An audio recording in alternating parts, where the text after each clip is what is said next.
Vous êtes sur Africable Télévision. Bienvenue à ce rendez-vous de l'actualité. Voici les titres.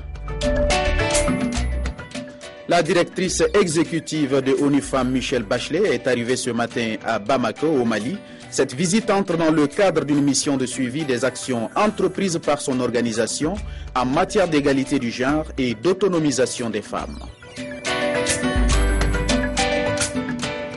La crise en Centrafrique, le président Bozizé ne négociera pas son départ, comme le réclament les rebelles de la Seleka. Les pourparlers se poursuivent entre les deux parties dans la capitale gabonaise.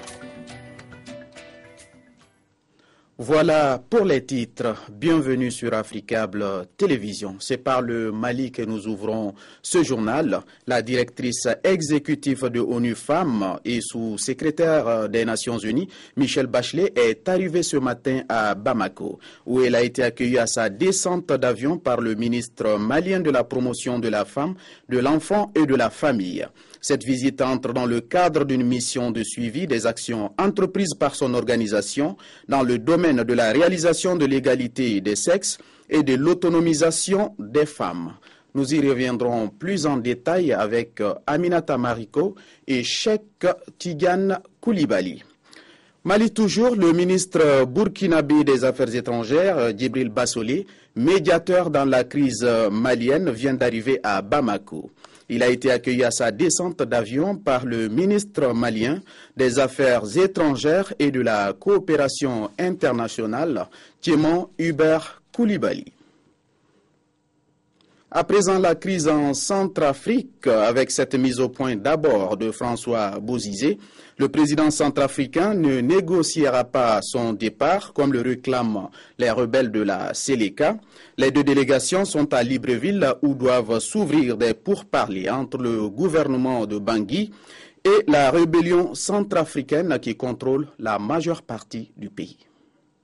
Hors de question, il ne négociera pas son départ. Mardi, le président centrafricain a opposé une fin de non-recevoir à l'exigence des rebelles. Il affirme vouloir défendre la Constitution et l'ordre institutionnel et donc rester au pouvoir. J'ai été élu à double reprise en tant que chef de l'État de la République centrafricaine, à plus de 110%. Qu'est-ce que vous voulez que je puisse dire? Je suis là et c'est tout. Pendant ce temps, au Gabon, des réunions préparatoires impliquant délégations du pouvoir, de l'opposition et des rebelles ont commencé. Objectif, trouver une solution à la crise politico-militaire centrafricaine qui dure depuis près d'un mois. Pour le moment, aucune avancée. Chacun campe sur ses positions et les rebelles contrôlent toujours une grande partie du pays. Le Conseil des États d'Afrique centrale, qui parraine les discussions, appelle à l'apaisement. Le Conseil exhorte les parties en conflit à signer immédiatement un accord de cessez-le-feu. Renouvelle l'appel aux rebelles pour un retrait immédiat des villes occupées. Invite le gouvernement à privilégier une approche régionale de sortie de crise. Même son de cloche du côté des membres de la société civile centrafricaine qui ont fait le déplacement à Libreville. Espérons que pour une des rares fois, le sentiment patriotique va dépasser toutes les autres considérations. Un appel qui n'est pas entendu pour le moment. L'arrivée de quelques 200 soldats sud-africains à Bangui, non loin de la résidence présidentielle, n'a fait qu'accroître un peu plus les tensions avec les rebelles. De son côté, François Bozizé devrait se rendre à Libreville dans le courant de la semaine si une solution de sortie de crise est trouvée. Vous le savez, le directeur général du Fonds monétaire international, Christine Lagarde, était en visite en Côte d'Ivoire. Le président Alassane Ouattara et le patron du FMI ont passé en revue tous les compartiments de l'économie ivoirienne. Christine Lagarde a salué le bond qualitatif de la Côte d'Ivoire qui a une croissance de 8,5%. La Côte d'Ivoire, bon élève du Fonds monétaire international. Les performances déjà réalisées par l'économie ivoirienne l'attestent. De moins 5% en 2011, le taux de croissance est passé à plus de 8,5% en 2012. Le président de la République Alassane Ouattara et le directeur général du FMI se sont donc retrouvés pour faire un large tour d'horizon des projets et réformes en cours. À l'issue de la séance de travail qui a duré plus d'une heure, le président de la République Alassane Ouattara s'est félicité de la visite du directeur général du FMI. Nous avons fait des progrès importants, notamment en 2012. Notre ambition, c'est de renforcer cette évolution économique et nous attachons beaucoup de prix à renforcer le côté social, améliorer le quotidien de nos compatriotes parce que le pays s'est appauvri considérablement au cours des dernières années, des 10 dernières années. Le taux de pauvreté qui était d'un tiers il y a 20 ans est aujourd'hui à 50%. Notre ambition, c'est de réduire ce taux de moitié d'ici en 2015. Christine Lagarde, directeur général du FMI, a salué les performances réalisées par la Côte d'Ivoire. L'ensemble de vos projets, l'ensemble de vos réformes, le cadrage macroéconomique, la discipline dans l'administration des dépenses publiques, les grandes réformes structurelles, le rôle joué par le secteur privé en accompagnement et en investissement dans votre économie seront évidemment des moteurs d'une croissance renouvelée dont vous avez souhaité, je l'ai entendu, vous me l'avez dit tout à l'heure, qu'elle bénéficie au plus grand nombre et en particulier aux couches de la population les plus défavorisées en Côte d'Ivoire. Autre temps fort de cette rencontre, la signature de l'accord de siège du Centre régional d'assistance technique d'Afrique de l'Ouest, AFRITAC, convention signée par le directeur général du Fonds monétaire international et le ministre en charge de l'économie et des finances, Kabanyali. Côte d'Ivoire toujours. Tous les disparus du drame du 1er janvier ne sont pas décédés. La preuve, une famille. La famille Fofana a retrouvé son dernier fils dans un commissariat d'Abidjan. Il s'était égaré lors des événements dramatiques survenus la nuit du réveillon. Ses parents avaient pensé au pire et pourtant, leur fils est encore en vie. Plus de peur que de mal chez les Fofana. Le dernier né de cette famille, Fofana Youssouf Abdelaziz, est de retour à la maison. Sa mère, Fofana Genemba, institutrice à Anyama, voulant passer de bons moments avec lui, s'est rendue au plateau la nuit du 31 décembre pour assister au feu d'artifice. Cette soirée, qui se passait pourtant bien, a tourné au drame. Une bousculade après le feu d'artifice a occasionné de nombreux décès et des blessés. C'est donc dans cette bousculade que Genemba Fofana a perdu les traces de son fils. Après 3 jours de dures recherches, le petit Fofana Youssouf a été retrouvé au commissariat du 3e arrondissement d'Agamé grâce à de bonnes volontés. Le jeune Aoussa nous a dit qu'il était de passage avec sa copine. Ils ont vu l'enfant seul dans le noir qui pleurait. Sa femme a voulu prendre l'enfant. Il a dit à sa femme de ne pas prendre l'enfant, qu'ils ne sont pas des Ivoiriens. Que si jamais l'enfant tombe malade ou bien quelque chose arrive à l'enfant, ils allaient être responsables. Donc de laisser l'enfant, la femme lui a dit carrément qu'il a un enfant de cet âge-là, il ne peut pas laisser l'enfant, elle ne peut pas laisser l'enfant comme ça. Il faut qu'elle prenne l'enfant, il faut qu'elle le sauve. Elle a pris l'enfant, elle est partie avec l'enfant à la maison.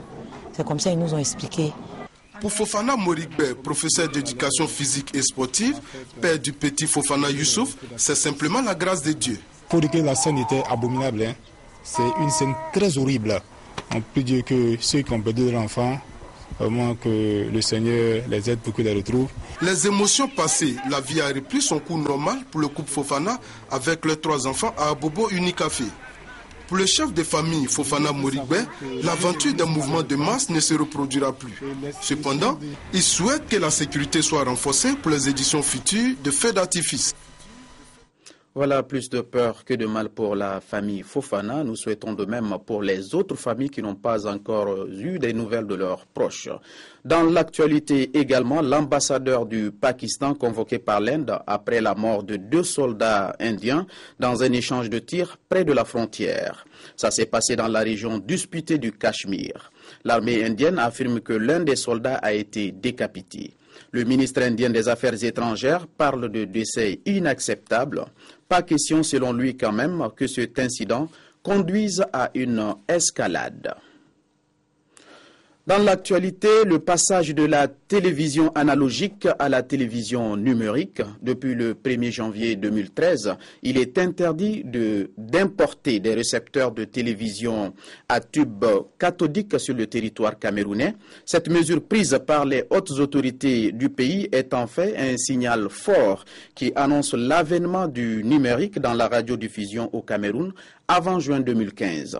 Comment ce décret est-il perçu, voire appliqué par les importateurs camerounais des équipements audiovisuels? Suivons cette enquête sur ce sujet. Le temps est compté depuis le 31 décembre. On n'a plus le droit d'importer ces vieilleries et la loi accorde jusqu'en juin à ceux qui en disposent encore dans leur rayon pour tout vendre. Une révolution d'ampleur planétaire est en marche, entreprise depuis l'Union internationale des télécommunications. Ça fait maintenant 6 ans. Tous les pays, en juin 2015, devraient avoir changé de système de diffusion terrestre de la télévision. En amont, on avait la télévision analogique, celle que nous connaissons aujourd'hui. En amont, maintenant, on aura la télévision numérique. Ça veut aussi dire qu'en aval, il faut, n'est-ce pas, des équipements qui sont compatibles. L'interdiction d'en introduire dans le pays est toute fraîche encore, à peine une semaine. La stratégie, pour éviter de servir une fois encore des caves de l'Occident, a donc le temps pour se mettre en place. Et ce que vous êtes en train de faire, c'est déjà la communication. Et on va mettre en place des procédures qui permettront, n'est-ce pas, au niveau de l'importation, au niveau des postes de douane, de s'assurer que les téléviseurs, n'est-ce pas, qui vont être importés vont être des téléviseurs numériques. Ce n'est véritablement pas un saut dans l'inconnu pour le commun des téléconsommateurs camerounais. La télé numérique existe chez nous depuis au moins 10 ans, via le câble. Et les écrans adaptés du style écran plat, il n'y en a que pour eux dans les boutiques. Simplement, ce ne sera plus au choix. Voici une idée à l'adresse des propriétaires de celle-ci qui encombre toujours le magasin du réparateur. Un deal avec ce dernier. Mon antiquité vite fait contre quelques billets pour courir se mettre à la page. La CAN commence bientôt et dans 6 mois de toute façon, elles n'auront plus aucun intérêt. Du sport avant de refermer ce journal avec le compte à rebours en Éthiopie à 10 jours du coup d'envoi de la Coupe d'Afrique des Nations. 30 ans que les Walia c'est le nom des joueurs de l'équipe nationale d'Éthiopie, 30 ans que les Walia n'y avaient pas participé. Le défi sera donc de taille pour les Éthiopiens qui ont bien l'intention d'être à la hauteur. S'entraîner sans relâche pour le comeback tant attendu. Les Walia sont de retour dans la compétition panafricaine après 31 ans d'absence. À 10 jours du top départ, la sélection éthiopienne veut encore y croire. En disputant différents matchs, je suis certain qu'au niveau psychologique, ça leur fera du bien et ça les renforcera. Donc je ne pense pas que nous aurons de grosses difficultés. Le seul hic, c'est que les Walia ne sont pas tombés sur la poule la plus facile. Le groupe C, qui compte d'abord le Nigeria. Certes, l'équipe est en reconstruction, mais elle fait toujours peur. Et puis il y a surtout la Zambie, la championne d'Afrique en titre, qui vient de rester. Nous avons vu comment l'équipe zambienne a joué la dernière CAN. Personne ne s'attendait à ce qu'elle batte les grandes équipes pour prendre la coupe, mais elle l'a fait. C'est parce qu'ils jouaient en équipe et n'ont surestimé personne. Ils ont joué et ont donné le meilleur d'eux-mêmes. C'est ça le secret. Si vous pensez que vous pouvez faire quelque chose et donner le meilleur de vous, rien n'est impossible. L'optimisme ne fera pas tout. Si l'Éthiopie a organisé la CAN à 3 reprises et a remporté le titre en 62, cela fait trop longtemps que la sélection nationale est sortie des radars. Qu'un de ses joueurs ne joue à l'extérieur. Pas assez d'expérience, véritable défaillance tactique selon les spécialistes. L'essentiel sans doute pour l'Éthiopie, c'est qu'elle soit enfin sortie de sa torpeur. Ce journal est terminé. Merci de votre fidélité. Passez une excellente journée en compagnie des programmes d'Africable Télévision.